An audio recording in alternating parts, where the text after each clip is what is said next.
député de Laurier-Sainte-Marie. Merci beaucoup, Monsieur le Président. Monsieur le Président, je voudrais vous indiquer que je vais partager mon temps avec l'honorable député de Vancouver-Est. Monsieur le Président, on fait face en ce moment à une crise énorme. Ce que les Nations unies on considère comme une menace à la paix et à la sécurité mondiale. Et ce n'est pas une crise qui ne concerne que les pays d'Afrique de l'Ouest. C'est une crise qui nous concerne tous. Et le pire est que cette crise dont nous parlons tant risque fort, si nous ne faisons pas tout pour la contenir maintenant, de devenir une catastrophe encore plus grande. Alors qu'on a recensé à date, dans tous les mois depuis que dure cette épidémie, approximativement 10 000 cas, et ce sur plusieurs mois, l'Organisation mondiale de la santé nous avise maintenant que le nombre de cas pourrait augmenter à 10 000 par semaine, et ce, dès décembre. Comment pourrons-nous faire face, dans quelques semaines à peine, à potentiellement des centaines de milliers de cas, si on n'est pas capable, dès maintenant, de faire face à 10 000 cas? Et n'oublions pas que plus la crise augmente en Afrique, plus le risque que ça se propage ici augmente également. Il faut donc absolument contenir la maladie dès maintenant sur le terrain en Afrique de l'Ouest.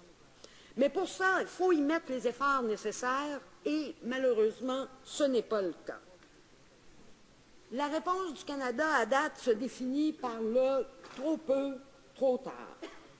Ça a pris des semaines pour que le Canada fasse sa première contribution substantielle.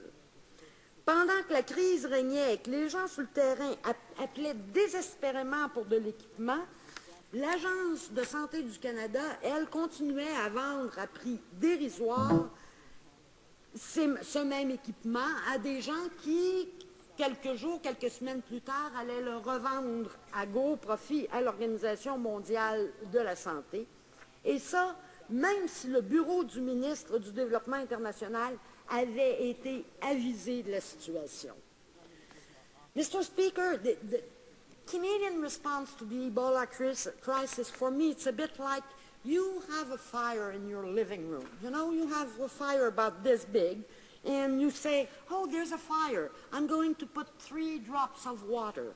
And then the fire grows, and you say, okay, I'm going to pour, a teaspoon of water.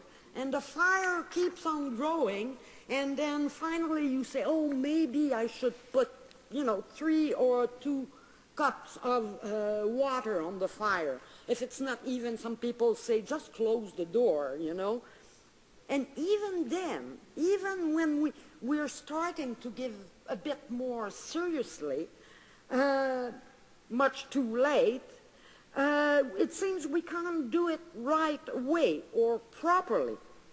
Le Canada a promis 65 millions au total, mais seulement 5 millions sont arrivés sur le terrain, ont été versés à date. Est-ce que le gouvernement se rend compte que dans une crise où les cas se multiplient comme ça, le temps est absolument essentiel et quelques jours font une grande différence?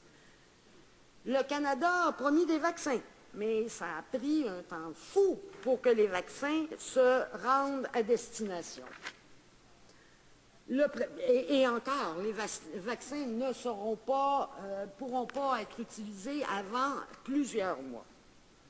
Le Canada a promis de l'équipement, mais seulement une petite partie de cet équipement est arrivée sur le terrain.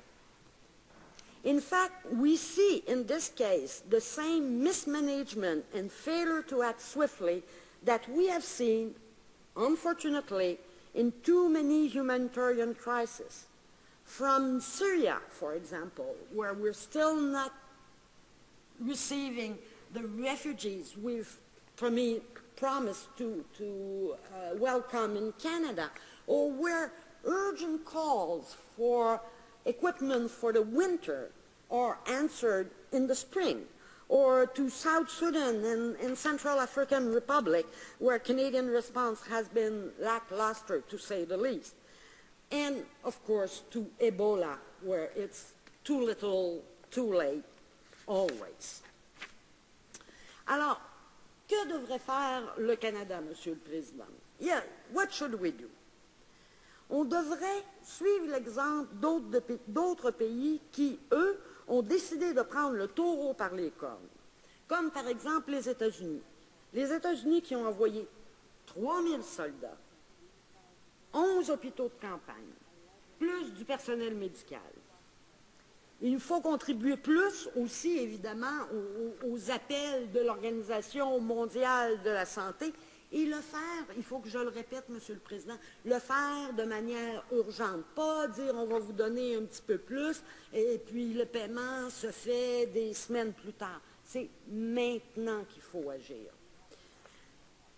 Appuyer de manière plus significative aussi nos autres partenaires qui luttent sur le terrain. Évidemment, on pense à Médecins sans frontières et je dois souligner le travail que leur présidente Joanne Liu, qui vient de Montréal, qui a étudié à McGill, font sur le terrain, tout comme la Croix-Rouge canadienne et en fait tous nos partenaires de la coalition humanitaire qui ont récemment lancé un appel auquel, j'espère, nous saurons tous répondre.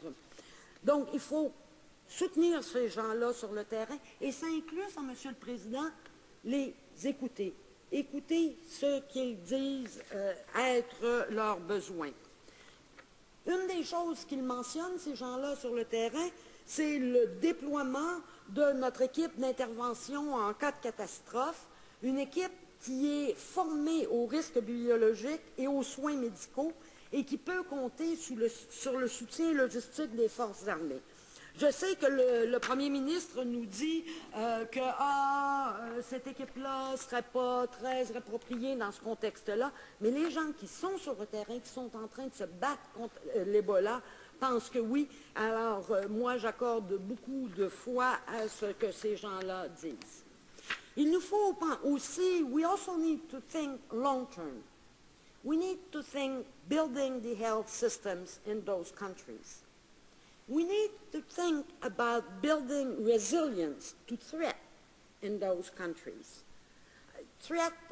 Would the threat be disease or climate change or other things?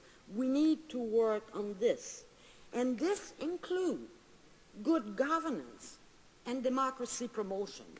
I know it may sound far away, but take a very good example. I've lived in Senegal for years. Senegal is a relatively rather stable country with good governance, strong institutions. Well, they had a case of Ebola, and they were able to control it. When we compare it to other countries like Liberia, who are just out of years of civil war and just don't have the infrastructure, well, we see the result. And I'm not blaming the Liberian authorities here. We need to help those countries rebuild. We need to still be active in peace building. We have a responsibility to reconstruct. And then when we do that, even if it seems, how could I say, a bit Boy Scout or something like that, in the long run, we win and we help avoid this type of crisis. And I think we can see it very clearly right now with what's happening in West Africa. Mr. Speaker, we can beat Ebola. We must beat Ebola. It's a matter of our safety. It's a matter of our humanity. And it's a matter of the world's stability. Thank you very much, Mr. Speaker.